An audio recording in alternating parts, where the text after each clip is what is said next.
bul fàtte nga abonné nga aimé vidéo bi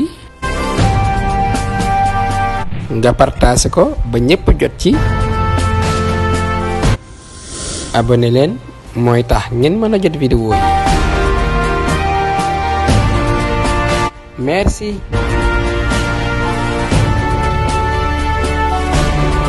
Sëriñ Ahmadou Rafahi Mbacké dañuy laaj ci jamono ji nekk nii ndax dañoo seetlu ne jamono ji ñu nekk adduna bi jaxasoo na lool surtout réewum Sénégal jamono ji nit yi amatuñ kersa ci dara alal fëkk na leen caaxaani bëri na mu yàlla gi bëri na ndax lan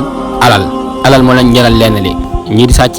ñii di mooy yàlla ñii di wax lu leen leerul ndax lan alal surtout ñi nga xam ne sax dañuy wax lu leen leerul bu dara jubsee ñu génn naan lii may am laa may am ci xamuñu ci dara bëgg a toogee palaasu yàlla. Sëriñ Ahmadou Rafahi Mbacké looy dénk ñi nga xam ne dañuy wax lu leen leerul. ku xam ne wurta wax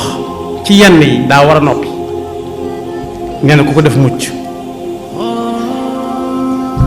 mu wax ko ci xadis leeral ko ne li gën a gàtt daal mooy ku gëm yàlla am ko yàlla ku ko gëm xam ne mooy dundal mooy rey